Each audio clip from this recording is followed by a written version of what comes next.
All right, everybody, welcome back to the Along the Watchtower podcast. I am LM Walker, and today is Wednesday, January 20th. It's the day. The day has come. And I'm telling you, I've been laughing all day. It is honestly amusing to me how invested people are in the partisanship, right? We just briefly went over the poll just for a second. We touched on it yesterday. 53% of Americans believe that other Americans are the enemy. Other Americans, domestic terrorists, partisan, other groups, but other Americans essentially. So, it's my whole thing about it is I'm glad that it's finally over that threshold. We begin a new presidency. I hope it turns out well, although we're already seeing issues with the first campaign promise about the stimulus checks. It went from 2,000 obviously to 1,400, and now we're seeing Manchin from West Virginia not even want to. Well, initially he didn't want to play ball at all. His whole thing right off the bat was just no, never going to happen. And then of course noticing probably some intelligence, some perceptive advisors were like, you'd realize in Georgia what happened in Georgia, right? You realize what Biden had been saying, campaigning on in Georgia, as far as stimulus checks go. First things first. If you vote in, if we make it to the Senate, you're gonna get a $2,000 stimulus check. And since that got reduced to 1,400, now you're not even saying they're going to get the 1,400. It's probably not a good idea. So he started to walk that back. We'll see that. We'll talk about that later. But I mean, what more can I say that usually I don't rant about throughout the day? Am I'm already I have only just begun, and I'm already exhausted. I'm already exhausted. Uh, the the amount of time spent trying to sift through the spin is dizzying.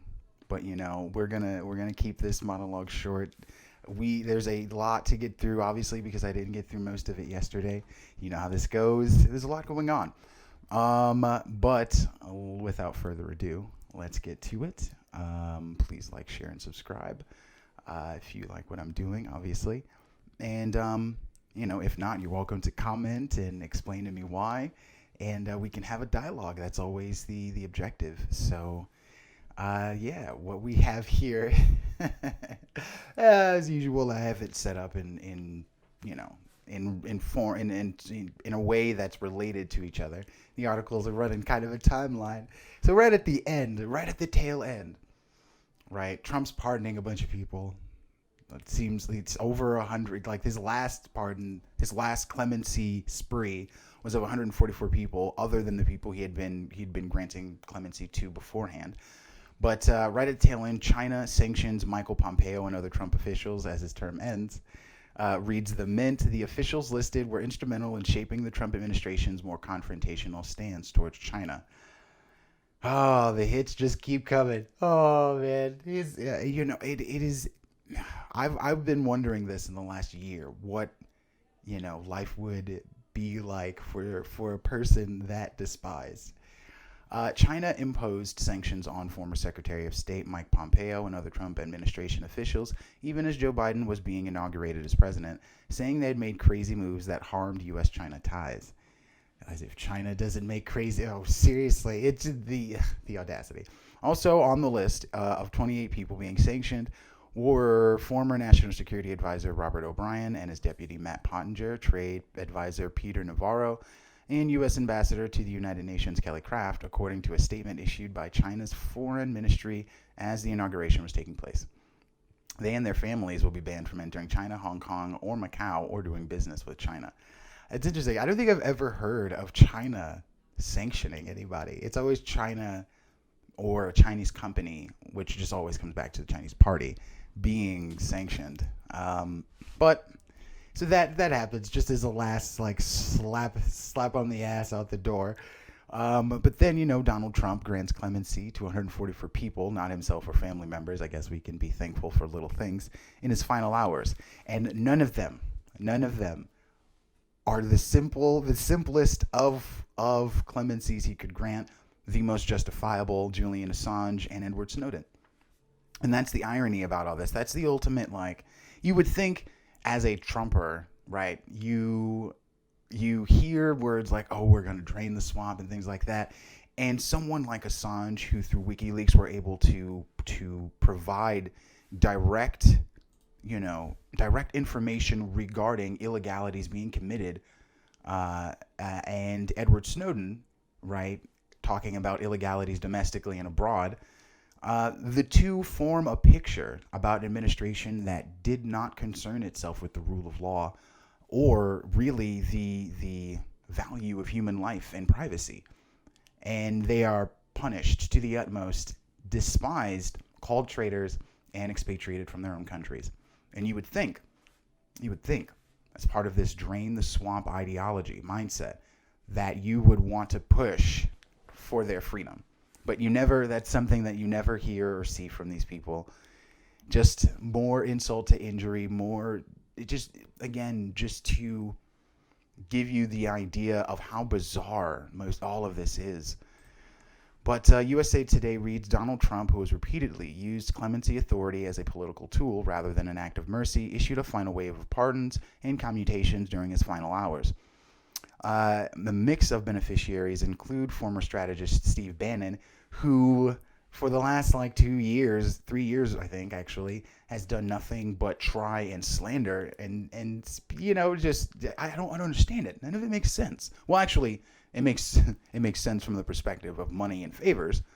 But Republican Party Trump and Trump fundraiser Elliot Brody and former Deputy Mayor Kwame Kilpatrick found guilty in 2013 of corruption charges. He granted pardons to 73 people and commuted the sentences of 70, according to a news release, before he pardoned one more roughly an hour before Joe Biden was sworn in, right up until the last minute. After Trump landed in Florida, skipping the inauguration, he announced a pardon for the ex-husband of Fox News host Judge Jeanine Pirro. Albert Pirro, a former real estate associate of Trump's, was convicted on conspiracy and tax evasion.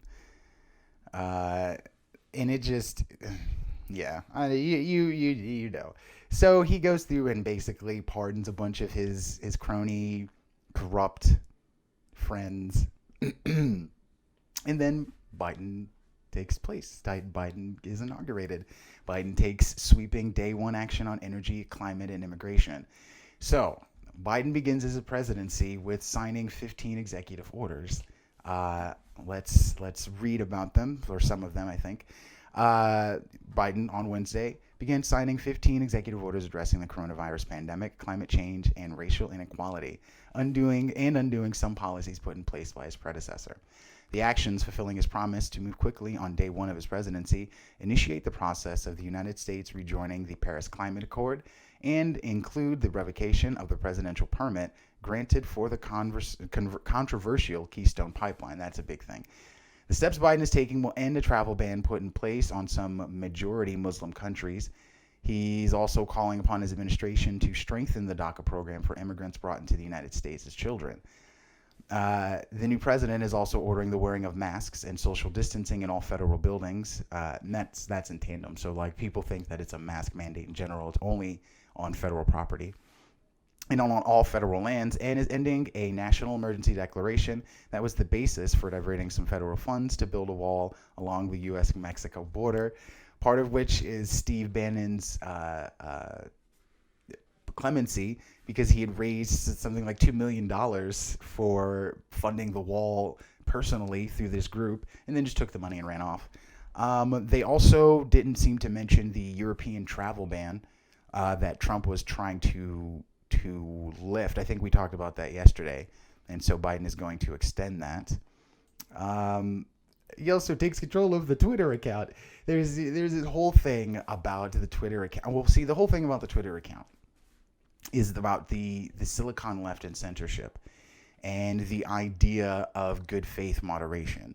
Now, apparently, according to Joe Biden, he's not going to take his foot off of big tech. He's going to keep the pressure on, etc. But that is highly unlikely, given the favorability that most Democratic presidents are given, most Democratic politicians are given. But I mean, we'll see. We'll see. There has been plenty of attempts in the halls of Congress to try and curtail the power that the Silicon left has. But, I wish him the best. It's official, says USA Today. Not only has Joe Biden been sworn in as the 46th president, but his presidency has been confirmed as one of the nation's largest social media networks by one of the nation's largest social media networks. Twitter has transferred the POTUS and White House accounts from Donald Trump to Biden. Vice President Kamala Harris took over the VP account, First Lady Joe Biden, the FLOTUS account, etc., etc. There's no time to waste when it comes to tackling the crisis we face, reads the first tweet from Biden since assuming control. And that's why today I'm heading to blah, blah, blah, blah, blah. And here's the thing. I mean, not that it is good. It doesn't support the behavior, but it'll be interesting to see the amount of followers he ends up having. It's always interesting to follow the trends. This cult of celebrity that we have in this day and age of the cult of celebrity, it's very important to have a line of communication to the public. How that line of communication is vetted and seen and given credibility is another thing altogether. Because people hung on every word that came out of Trump's Twitter. No matter how, and the more ridiculous, the more attention was given. It was given. So it's like, under the idea that Biden is not as insane or narcissistic, will people still give it the credibility and the validity that they did previously? And my whole thing is, it is highly unlikely that Biden will even use the Twitter, and that he has a whole team of people dealing with his social media. And it's like, so did the previous president, but for some reason he did not listen or abide by them to any degree whatsoever. So, I mean, that's the thing. I just want the same scrutiny that has been given passed on. That's the only thing I want. And the thing that we seem to collectively have, the only president I can think in which that scrutiny seemed to be kind of cohesive, at least even slightly, was under George Bush. We all seem to kind of agree that at least after a few years of Iraq and then Afghanistan, that the extended, expansive foreign war thing was horrible. But I digress. Here we go with the COVID relief package. Biden aims to deal with Republicans for COVID relief package. So the thing about the COVID relief package is that through budget reconciliation, although it would be a longer process, he would not need to have the 60 votes required if he were to do it normally. Now, he said he's not going to use budget reconciliation. He's going to do it normally. The problem is that he's going to need 10 Republicans, 60, right? To get 60, he's going to need 10 Republicans to sign on with him. And that's going to be the problem. And this is where Manchin comes into play. But first, let's talk about what Bloomberg has to say. President Joe Biden will seek a deal with Republicans on another round of COVID relief rather than attempting to ram a package through without their support through budget reconciliation. The approach could mean a smaller initial package that features some priorities favored by Republican Mitch McConnell. The idea is to forego using a special budget process that would remove the need to get the support of at least 10 Republicans, which would be split 50-50 and under Democratic control only thanks to the VP's vote. Biden's transition staff briefed aides to congressional Democrats on Tuesday about the plans to work with the GOP and not use budget reconciliation. The briefing came a day after former Senate Democrat Tom Daschle urged his party to give McConnell reasons to be cooperative, which would unlock greater legislative achievements. Biden last week talked of a multi-trillion-dollar economic package, but this could now come in stages. Here we go. House Ways and Means, like here's 200 and then 200. House Ways and Means Committee Chairman Richard Neal, who's been speaking with the Biden transition team, said in an interview that he would like to see infrastructure spending included in the stimulus package, and that he would be on board with a $2 trillion package. Right, so let's just And here's the thing: I've actually talked about how our hard infrastructure throughout this country is coming apart. Bridges, roads, railways, things, the whole deal. It's all coming apart, and I understand the importance that needs to be levied there. But this is about COVID, and stimulus. This is the same shit that we saw last time, where McConnell attached the 230 review or repeal and the election committee that Trump wanted, and attached that to the last stimulus so that it wouldn't pass. And so, whatever. Neil also said he wants to explore ways to fix state unemployment insurance distribution systems and to funnel more money to workers in states with low state-level benefits. Earlier Tuesday, incoming state majority leader Chuck Schumer told his Democratic colleagues that his top priority after his caucus takes control will be COVID-19 emergency relief legislation. He highlighted boosting direct payments to most Americans to $2,000 from the $600 enacted in December, additional support for vaccine distribution, and help for small businesses, families, schools, and state local governments. Democratic Senator Gillibrand of New York said she thinks the House-passed HEROES Act, a $2.2 trillion measure from October, some of which became part of the $900 billion bipartisan compromise, would be the framework for an updated bill that would pass in a few weeks. She added that the paid leave could be part of the bill. They had if you recall, they had a deferred credit for businesses to give out paid COVID leave, but the problem is that they didn't mandate that businesses give out paid COVID leave. But also something on the table is expanded unemployment aid, which runs out in March under the bill currently, a date that serves as an effective deadline for Congress for the next round. So, yeah, they're already walking things back, which is to be expected. 1 second. Well, stupid. Bloomberg, LA Times. I'm not signing up for no LA Times. I'm too poor for that. I don't care. I don't care. So what it is that Biden offered legislation to for, I think it's like $1 million or $1 million. What is it? Incoming, because it's for the incoming administration. They're passing legislation for DACA immigrants, for 11 million of them to get citizenship, which is great. That's not, that's one thing. But I just find it interesting that there's an incoming migrant caravan, and he says to the caravan, "Don't come, you won't get in." And again, my gallows humor just has to I just find it kind of ironic. Those that are already here, he's going to, but if you're coming in, the policy, the attitude hasn't changed. And it's an interesting thing that probably won't be identified. So although the attitude internally towards immigration is definitely changing for the administration, the attitude for external immigration seems to be the same. Like we have borders and et cetera, et cetera. So, I mean, it'll be interesting to see how that's covered, but let's talk about internally with the 11 million immigrants here. Biden plans legislation to offer path to citizenship for 11 million immigrants without legal status. During his first days in office, President-elect Joe Biden plans to send a groundbreaking legislative package to Congress to address the long elusive goal of immigration reform, including what's certain to be a controversial centerpiece: a pathway to citizenship for an estimated 11 million immigrants who are in this country without legal status, according to immigrant rights activists in communication with the Biden-Harris team. The bill would also provide a shorter pathway to citizenship for hundreds of thousands of people with temporary protected status and beneficiaries of the DACA.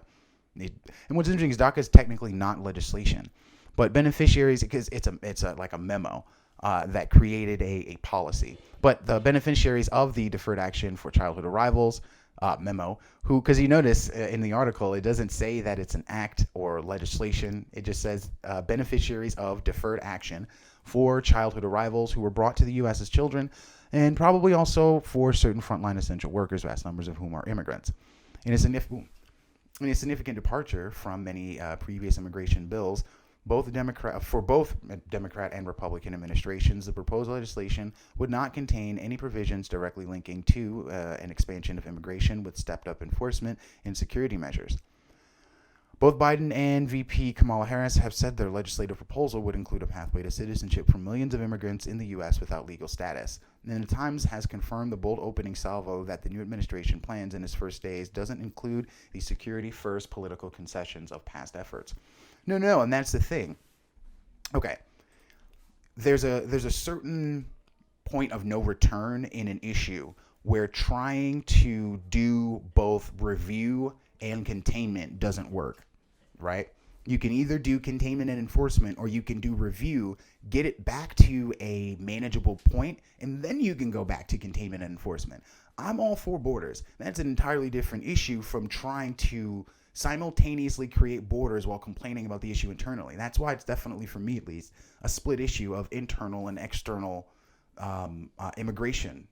The immigration policies are internally and externally. So, I mean, then that's just, for me, what it is. It is what it is. And so if there is an easier way to create a legal avenue, because it's not like you should just forget about the issue, then go for it. It's the fact that you're trying to do both at the same time that's not going to work. And that's the reality. That's like the logistical reality. They just, you can't, you're fighting a battle on too many fronts in that. But, so to the migrant caravan on its way, they're like, nah, man, hold on. The situation at the border isn't going to be transformed overnight, says a senior Biden official. NBC News reads, as thousands of Honduran migrants make their way to the U.S. border, the incoming administration, just days from taking office, has a message: don't come now. President-elect Joe Biden has promised to end the strict immigration policies of the Trump administration, which focused on building a wall and restricting eligibility for asylum, but those promises may be put to the test in the government's first days. If would-be immigrants from Central America perceive that now is the time to travel to the U.S., the southern border could quickly become overwhelmed again before systems are put into place to handle the influx. A senior Biden transition team said the perception that the administration will be able to allow all arriving asylum seekers to enter the U.S. to make the claim on day one is false. The situation at the border isn't going to be transformed overnight. But the official declined to say when asylum seekers might be able to come to the U.S. and whether they'll be detained as they await court hearings. An estimated 9,000 Honduran migrants are fleeing food-scarce regions devastated by 2 hurricanes, drought, and economic hardship. On Friday, about 2,000 members of the caravan pushed past Guatemalan authorities and entered Guatemala without showing documentation or negative COVID screenings. That's actually something I didn't consider. Just like the tit for tat. Just on a side note, we're going to be reading about the BLM terrorists at the Capitol Hill riot, whose social media hadn't been restricted. He's still able to post and be as virulent as possible. I bring that up because, I wanted to point out it's not a tit for tat thing for me. So thinking about I separate all things. So considering the immigration issue, I separate that from the COVID issue, but actually hadn't considered the COVID aspect of it. Yeah. There has to be some vetting of some kind, especially for now that health reason. The caravan may arrive at the U.S. border in the coming weeks. While some may be spurred by the promises of an easier path to the U.S., in the past, increases in immigration have occurred around U.S. elections and transitions of power. There was a spike in migration in late 2016 and early 2017, just before Trump took office, and caravans from Central America arrived in Southern California in 2018 around the midterms. Trump advisor Stephen Miller, the administration's immigration hawk, told reporters shortly before the election that Biden's immigration policies would result in open borders and the end of America being a sovereign nation.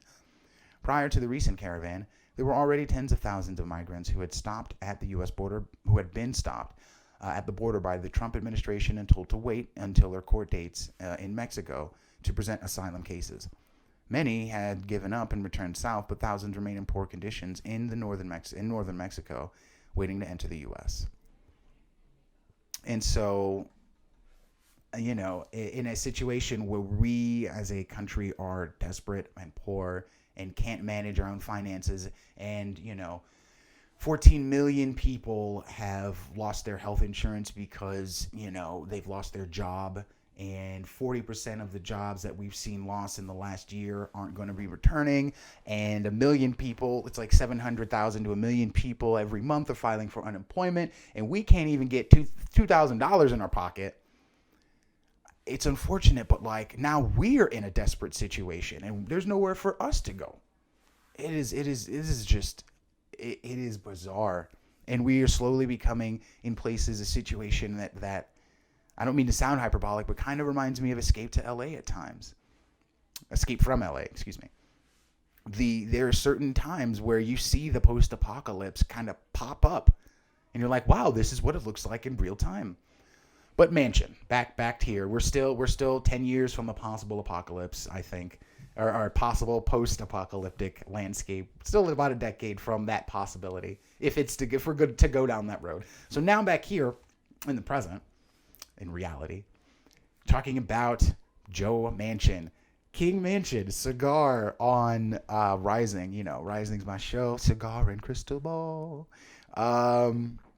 Cigar, he's the conservative commentator. He calls him King Manchin. I find that interesting because as someone who like I don't know how people with power or influence sleep at night knowing what they're capable of doing or what they're capable of setting into motion. I look at people looking at that and looking at him having that power, that voice to deny the people of the poorest state in the union $2,000. I look at that and I want to vomit. I'm just like, wow, man, that's got to be tough. He doesn't seem to give a shit. And people are pointing out that the emperor has no clothes and he doesn't seem to care. Well, like we mentioned earlier at the top of the show, he does notice a little bit because he slowly walks it back, right? We noticed the headline here. Manchin on proposed rounds of $2,000 checks. This is January 8th. Absolutely not. Then on January 10th, Manchin kind of becomes, more obscure with it, right? Manchin won't say whether he supports $2,000 checks, says untargeted relief is not who we are. Who we are is in the GOP.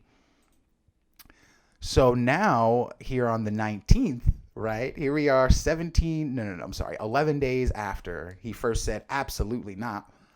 He says now Joe Manchin is in support of getting more money out.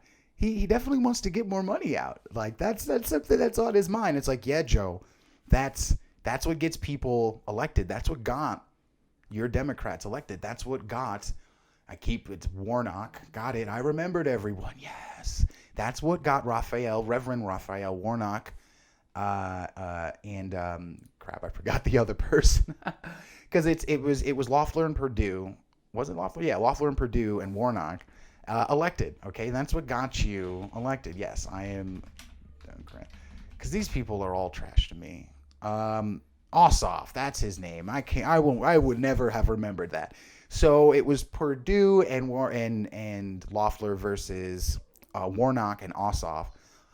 Warnock and Ossoff. I keep wanting to say Warlock. Anyway, this is what got Ossoff and Warnock elected. They were down there saying $2,000 checks. You put our people in, we got you. Then they reduced it to $1,400, and then Manchin it comes in and it's like, no, we're not. That's not going to happen. And it's like, bro, you need all 50 of you first of all to say yes. We can't have one of you say no. Okay, let alone you either need to do budget reconciliation and go 50-50 or do it the old-fashioned way and get 60. So him doing that was a shot in the face. So good old King Joe of West Virginia, the brokest state in the union, the Democrat who opposed $2,000 stimulus checks on Tuesday softened his tone and expressed support for getting more money out. The lawmaker's possible reversal on further direct payments has increased the prospect of a third $1,400 check becoming a reality, and Democrats may now not need Republican support. He's not going to go for reconciliation. This was on the 19th. This was yesterday, so this is what Newsweek thinks. Manchin was the only Democrat to strongly object a proposal to increase the $600 stimulus to $2,000 this month. On January 8th, he told the Washington Post absolutely not to increase direct payments and push for targeted relief that stressed COVID-19 vaccinations taking priority. Days later, on the 11th, he faced mounting online backlash. He then refused to disclose how he would vote when asked by CNN's Jake Tapper, but he said untargeted relief is not who we are. And I erroneously said Republicans earlier. I meant to say Democrats. And it's like, well, what? That's because he's a blue dog Democrat. Manchin warmed towards checks on Tuesday, telling, that's what I mean, he's a moderate Democrat, telling Inside West Virginia Politics, we got to get more money out. The senator still reiterated his push for targeted payments and continued to insist that relief shouldn't be given to those who don't need it, but acknowledged that making checks targeted could be difficult. We have more people, basically. I didn't need this. I wish my neighbor would have gotten more. I'm sorry. He said, we have people that basically say, I didn't need this. I wish somebody in my neighbor would have gotten more. They needed it more than I did. Full stop. If you get too much money and you want to give it to somebody, I'm very sure that between the two of you and however many brain cells you can amass, you can figure out a way to get that extra cash into his pocket. That is the most ridiculous. And see, I mean, I know what he's attempting to draw in as a straw man argument, because I've definitely heard the argument like, oh, the first round was too much. It de-incentivized people from working. We didn't need that much the first time around. But that's not the argument he's saying here. They're trying to say, oh my God, person A thinks that person B deserves more money, and that they themselves, person A, got too much money. Like, no, fool. They'll figure out a way to get that cash right quick fast. Don't stop with that. That's just garbage. But he's like, we got to get this stuff targeted. And then he's like, well, then he walks his own comment back. He contradicts himself. He says, maybe there's not a way to do that targeted, but we got to get more money out. Like, you sound dumb. You sound dumb. Anyway, Newsweek finishes off after the Georgia runoff winners of Ossoff and Warnock are sworn into the Senate Wednesday. The upper chamber will be split 50-50. With Kamala Harris, VP-elect Kamala Harris, having the deciding vote. Over the past month, ongoing Senate Majority Leader Mitch McConnell has repeatedly blocked a standalone vote for more checks, but incoming Senate Majority Leader Chuck Schumer will soon be the lawmaker who decides the bills that reach the floor. Both Biden and Schumer, but this is the thing. You know how we're waiting for everyone to as a Democratic administration usually does. They use the excuse of a Republican House, stymieing progress, and we can't get our legislative agenda done because we got Republicans who are jerks blocking the way, yada yada yada. By going through the process in a normal fashion, they are creating that exact roadblock all over again. If you have a way to do it without needing to get and here's the thing. He's like, some political strategists are suggesting that he's doing this in order to kind of conjure an atmosphere of reconciliation, right? Of bipartisanship, which I can understand the optics of if it on anything else. There are a multitude of things that they will need to come together on bicamerally and deal with. They got to wheel and deal on a bunch of different things. Wheel and deal on the environment, wheel and deal on the military. They got to wheel and deal on foreign policy. They got to wheel and deal on trade. They got a bunch of stuff they can wheel and deal on. They don't need to keep playing ball with our checks. We saw them come together quick, fast, and in a hurry for that military bill, for the Defense Authorization Act, okay? So I don't understand the Military Defense Authorization, the MDAA, there we go, forgot that last letter, right? So when they want to pay the military to go blow up other countries and develop sophisticated weapons, both conventional and otherwise, they can come by quick, fast, and deal with that.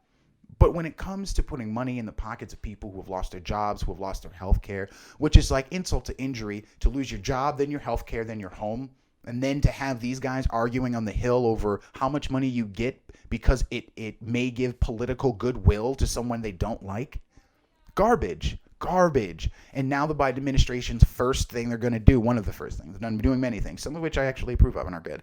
First thing they're going to do in relation to the stimulus is play games that will probably get it stymied. We just read previous article, because they're going to play ball, they have to capitulate. One of the things that capitulation is going to lead to is a very lengthy back and forth. But again, nothing would come of it until probably March anyway, because they're going to wait until most of this first runs out. And that's the thing. If they're going to tack on things to this stimulus, if it can't just be a singular standalone stimulus, then it's not going to come anytime soon. That's just the reality.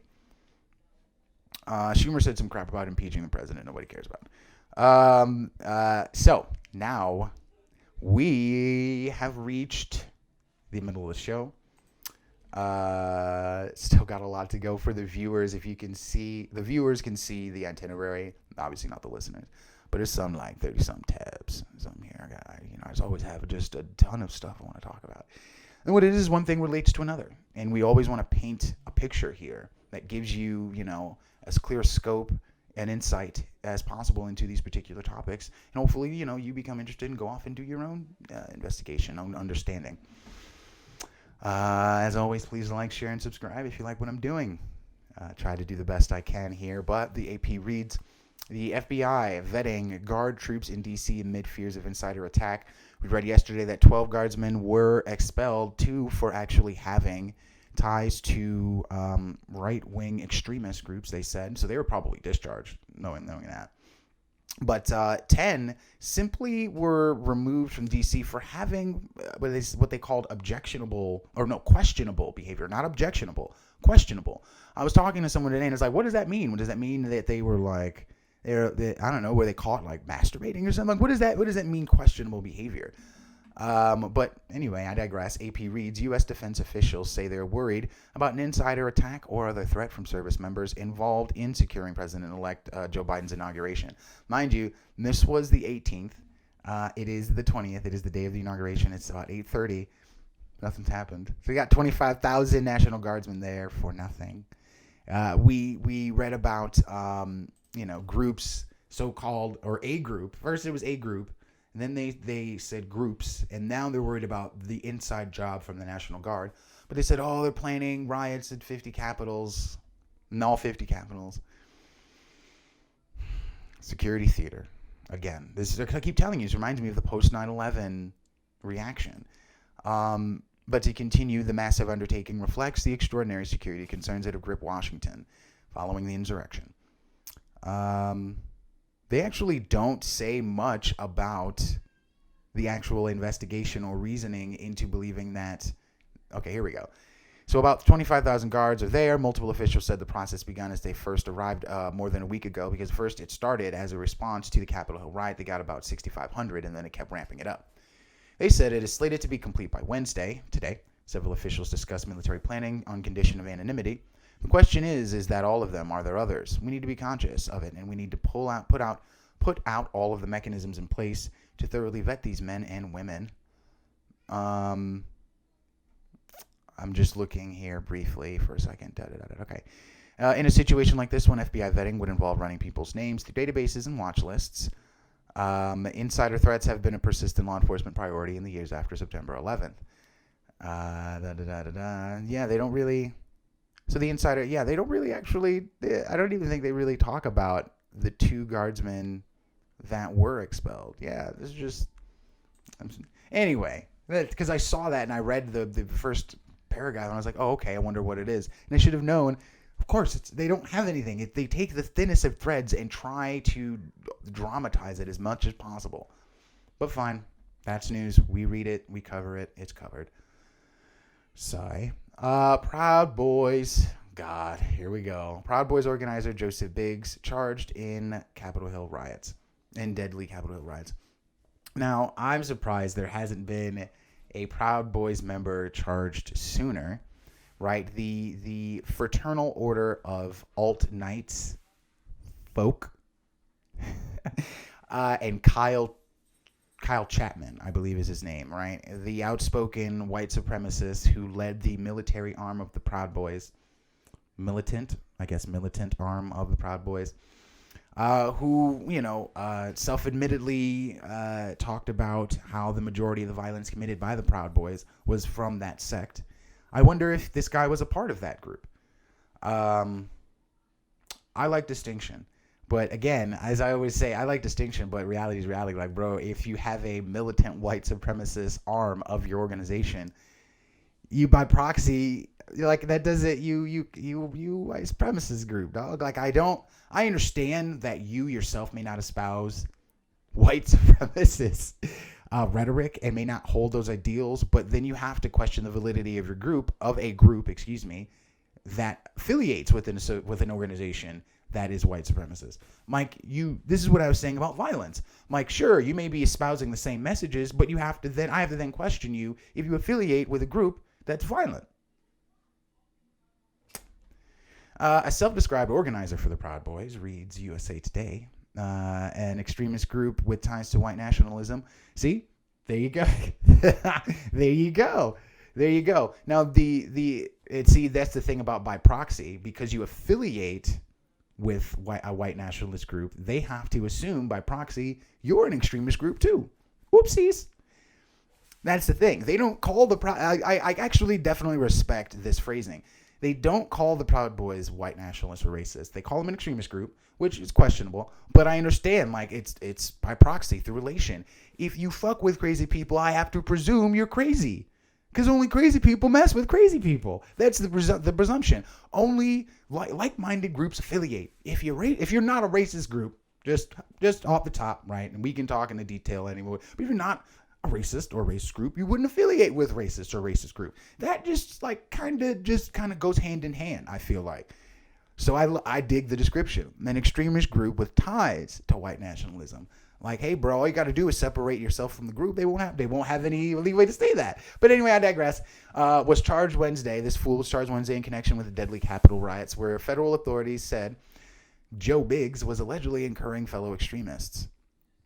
In court documents, federal prosecutors claim that Biggs, 37, began urging fellow members in December to join the January 6th. Oh, wait a minute. So they're getting him for... Wait, let me finish reading. So Biggs, arrested Wednesday in Florida, is charged with 3 federal counts, including unlawful entry and disorderly conduct. Okay, so he was there. Because the way that reads, when they just said that, like, oh, federal prosecutors claim that he urged members in December to join the demonstration. It's like, wait a minute, you're telling me you're going to prosecute him for organizing the rally? Or rather, not even organizing the rally. Let's just say, hypothetically speaking, sending Facebook invites? But no, he was there. Along with Proud Boys leader Enrique Tarrio, who was arrested on site as soon as he landed in D.C. I find that hilarious. They didn't even... he had no chance. Prosecutors allege that Biggs sent multiple messages to associates, including a December 29th communication in which he warned that members would forego their black and yellow colors to blend in with the crowd. Yeah, see, that's what I don't like, because the presumption... Well, no. What it is that they're going to start making ties to people that they arrested and are trying to prosecute that were physically there at the riot to their organization of the riot, right? So what's going to happen now is if you have let's say you have a protest or a rally that gets out of hand, they're going to charge you in a very similar fashion, where the mere organization of a rally in which not everyone but some people get out of hand can be a charge in and of itself, because now you've organized a riot, like you've conspired to organize a riot, blah blah blah blah blah. January 6th is going to be epic, and it's really like mundane language like that's going to get you in trouble. But no, I mean, he was actually there, so at that point, you know. But you understand where I'm coming from. Biggs and fellow Proud Boys members were photographed on the east side of the Capitol, a location that was consistent with the directive issued by Biggs. None of the men pictured are wearing Proud Boys color of black and yellow, Now, see, that's how you can tell of organization, right? They understood that they were going to be identified. These idiots that ran up in the Capitol, Instagram and Facebook Live themselves, peed and pooped all over everything, leaving DNA and traceable social media evidence, obviously did not go there with the intention. Like that's, you have to be able to make distinctions in life, okay? You cannot take a hammer to every scenario. But to continue on the downfall of individuals, of the insurrectionists involved. Police arrest woman, FBI, and this is what I'm talking about, the different sects, right? So you have idiots. We'll read about an idiot, for example, who was caught on video. Traitors get shot, and he allegedly said that to his kids because his kids were going to tell on him. Okay, right? We have that sect of people, right? He's got his face everywhere, right? You know what I mean? He's there, right? We have that sect. We also have the sect like the Proud Boy guy, was Joseph Biggs. You know, probably one of the types that would, go there with explosives, maybe perhaps. But we also have those who seem to be set on some sort of violence, right? The guys who had the semi-automatic and the explosives. But then we also have the espionage people, right? Remember Pelosi's laptop and some other representatives' laptops got taken? Well, an update on that, finally. They arrest the woman who may have tried to sell Pelosi's computer device. Federal authorities have arrested a Pennsylvania woman accused of stealing a laptop or hard drive from Speaker Pelosi's office during the storming of the Capitol. Riley June Williams, who has been charged with unlawfully breaching the Capitol and with disorderly conduct, was arrested on Monday. What about theft of federal property and depending on what's on it, like the obfuscation, not obfuscation, the the theft of sensitive government material? Like, wait a minute. I feel like there's more than it. But you're noticing, by the way, a lot of the charges, although they're felonies, are just like disorderly conduct, trespassing, like defamation or like vandalism, theft of property. Given the volatility, given the fact that there even is a body count, given the hyperbolic language, right, that's being used when this incident's being spoken of and people related to it, you would think they'd be throwing the ball at them. I mean, we read reports that they were going to try to charge these folks with murder. I guess they found that they have no grounds for that. We stopped hearing about that fast. The FBI said in a court filing on Sunday that Williams was seen on video taking a laptop or computer or hard drive from Pelosi's office. It is investigating whether she tried to sell the device to Russian intelligence. Really? That's interesting. Somehow I doubt that. I mean, unless it was a concerted effort, unless that was planned. Because it's one thing and here's the thing, they said that she was seen on video, meaning she didn't mask herself, so it's highly unlikely. Because someone going in there with the intent to conduct espionage, on a federal level, on this level, because Pelosi wheels and deals with the dirtiest, the grimiest of them, right? House Speaker Nancy Pelosi, right? So she, it'd be interesting to see what personal information she would have on there, her correspondence and things like that. Someone going in there to gather human intelligence would mask up at the very least. They would obviously try to not be caught. So perhaps the espionage element that we read about, perhaps that was just opportunity. You know what I mean? Opportunity taken from a random writer. Because, given the variety of groups that we saw, some violent, some just belligerent, etc., when I heard about Speaker Pelosi's and that's the thing, it's not just Speaker Pelosi's laptop. But when I heard about Speaker Pelosi's laptop being taken, I was like, oh, wow, okay, that's an interesting element. So the New York Times has reported that Williams had turned herself in. She turned herself in to local police. I wonder why that is. According to the affidavit filed with the U.S. District Court for Columbia, the FBI received a tip from someone who had said that they were a former romantic partner of Williams. The tipster said Williams intended to send the computer device to a friend in Russia, who then planned to sell the device to the SVR, Russia's Foreign Intelligence Service. The transfer of the computer device to Russia fell through for unknown reasons, and Williams still has the computer device or destroyed it. The investigation remains open. The timing of her initial court appearance was not known. The FBI earlier said it appeared Williams had deactivated her phone number, took down social media accounts, and fled an address near Harrisburg, Pennsylvania that she shared with her mother. The theft of electronic devices from congressional offices has been a persistent worry following the siege. Dozens of suspects have been arrested since a crowd egged on, blah, blah, blah. Many took video of themselves, blah, blah, blah. So, more idiots. It just keeps going. Queens Court employee charged with threatening to kill AOC, Schumer, and Pelosi. Why would you do that? Why would you do that? A 37-year-old Queens-based employee accused of threatening to slaughter. I'm going to slaughter them. Threatening to slaughter AOC, Chucky, and other Democratic lawmakers was denied bail. Damn. Brendan Hunt, an assistant court analyst in the Office of Court Administration's Attorney Registration Unit, used Facebook to call for the public execution of Democratic members of Congress. Now, we can talk all day about the double standard, right? I do. I do almost every day, at least every other day. The thing about it is that I try to live in reality, as I often say, right? There's still, two things can be true at once. Yes, there is a double standard, right? But you still have to live with that double standard. So although we can see people, famous people even, like Robert De Niro calling for Trump to be killed, and Johnny Depp saying, hey, has there ever been a time where an actor has assassinated a president? Well, there needs to be one. And Kathy Griffin with his fucking head, his effigy of his head, that bleeding, disgusting thing that even she was disgusted at. In a day and age where we can see that all day long, people on Twitter, on Facebook, all day long, kill this man, assassinate man, hope this nigga dies of COVID, all this and that, da-da-da-da-da. You know better than to try and threaten a Democrat. You know better. And that's what I mean about, like, the belligerence. It's like being black in America. Like, yes, all day long I can cry about equality and unity, but there's a double standard for a lot of things. Not all things, but there's a double standard. And it's not just like being a black. It's with everything. Every group. It's with every group.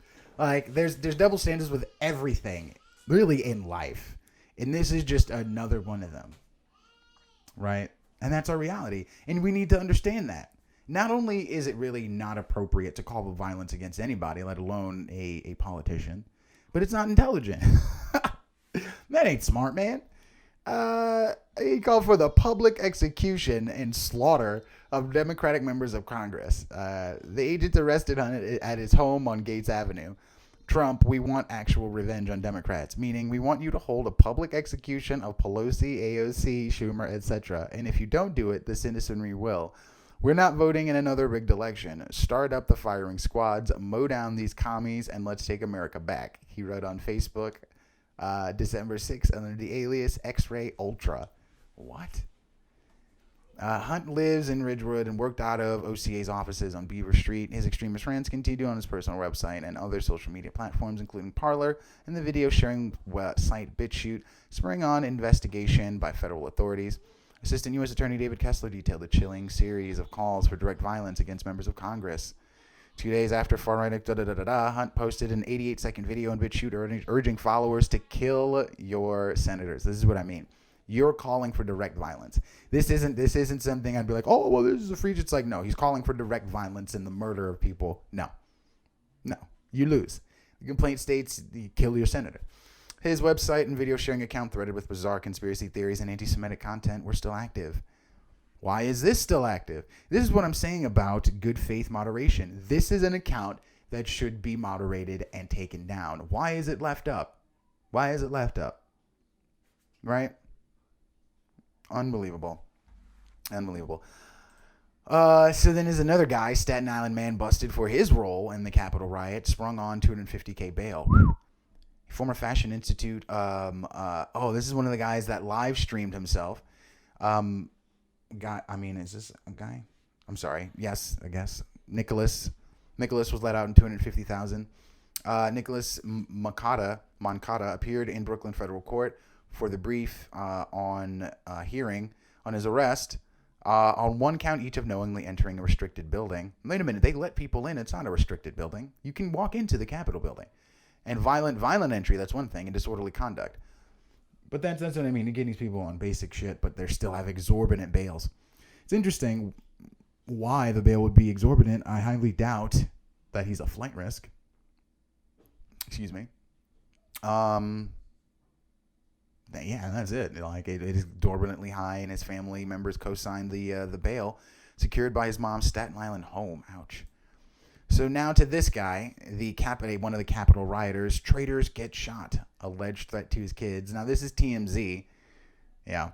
A Capitol rioter from Texas threatened to shoot his own children if they snitched on him to the feds, at least according to the FBI.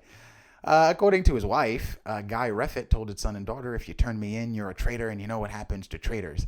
Traitors get shot.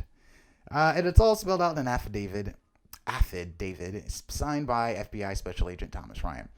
In the affidavit obtained by TMZ, the FBI agent says Reffitt was seen in restricted areas of the Capitol building during the riots. Reffitt's accused of unlawful entry and obstruction of justice.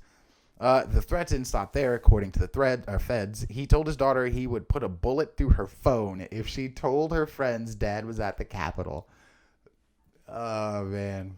I mean, it sounds par of the course for these people.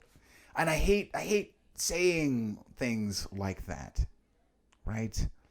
I hate saying things, but it's like it seems like they obviously the majority of them consist of a particular type of demographic with a certain level of intelligence and of decency. But I mean, this is TMZ, so take it with a grain of salt.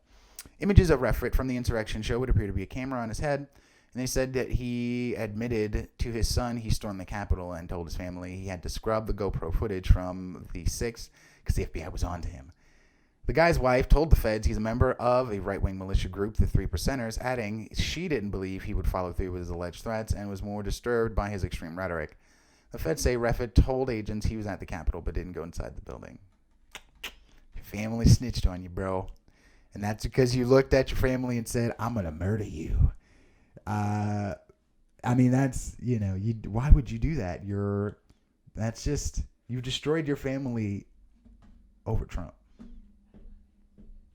Think about that. You've destroyed your family over Trump. I mean, then again, Ashley Babbitt took a bullet in the neck and died for Trump. We can argue, they died. Liberty, the tree of liberty rose with the blood of patriots and yada yada.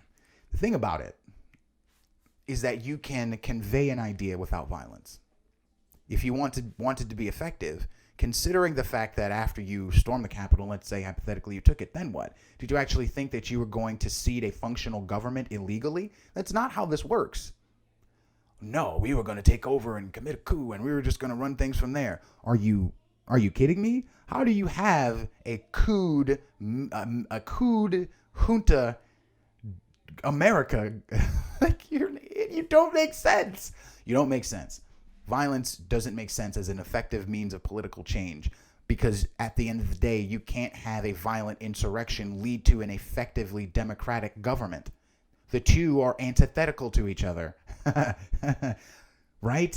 That's not how things work. Right? And so what then? What then? With a coup, there is no America. That's the whole point of the process. You may not like it, but that's in that case, that's really the binary choice. Without the process, there is nothing but like a military junta or a military coup, right? A administrative government of military officials or some sort of junta revolutionary government, right? I remember one show, this one guy, I still remember saying on the show, he said I was going to be, when I was tried by the what was it? The Reconciliation Tribunes.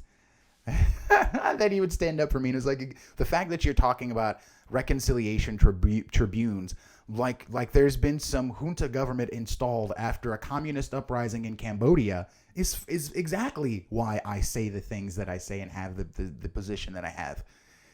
Violence does not lead. Violence leads to a usurpation. A usurpation does not lead to a functional government. Period. Never has, never will. And by functional, I mean a humane government, right? I remember people got on Bernie Sanders because he talked about how effective the education was in Cuba. And it's like, well, yes, we understand that, but that comes with a lot of other things. And I know that people got up in arms like, oh, well, that wasn't a support of like the Cuban Revolution, in which Chavez basically went and does what all communists have and conducted mass purges of his political opponents, etc. Like, two things can be true at once. Just like, Hitler was a great orator and he was a mass murderer. He knew how to whip people up into a frenzy and get them to identify their situation as being victims of another group and got them to turn on each other. He was a great manipulator. That's why he was a genocidal maniac. The two go hand in hand, right? Two things can be true at once. Don't be a friggin', try not to curse. Do not succumb to the what's the word I'm looking for? To the impulsivity of your emotion, to the first thing that you feel. Like you feel you're a person. I understand that you're human, but understand you have the capability of higher functionality that allows you to understand why you're feeling the way that you're feeling. And in spite of what you're feeling, think about other things. You can do it. I believe in you. Hope starts with you. Real talk. But we are coming to the end of the show. We actually got through a lot more than I expected to. We still haven't really gotten to the COVID stuff. I still want to get to that poll. 53% of Americans, and according to a CBS poll, 54% think that other people in America and domestic enemies are the biggest threat. Sad times, to say the least. But yeah, just to finish this up, we got some footage of bear spray being used on cops. Leave it to TMZ to identify that as interesting. But it just wanted to identify the growing surveillance of information available, video, audio, pictures, social media. Like, a lot of these people did not plan on this sort of reprisal. That's because they didn't plan on rioting. But pro-Trump Queens man busted by feds for allegedly threatening politicians online. This is again about Brendan Hunt. And then I'll talk about this tomorrow. FBI releases photos of people suspected of beating DC officers planning pipe bombs. So we'll see about that. We'll talk about that. The BLM gentleman I mentioned earlier, and some other things, but we're getting there. We're slowly but surely making our way. But yeah, that will be all for today, ladies and gents. Please like, share, and subscribe if you like what I'm doing, and be well to yourself and to each other.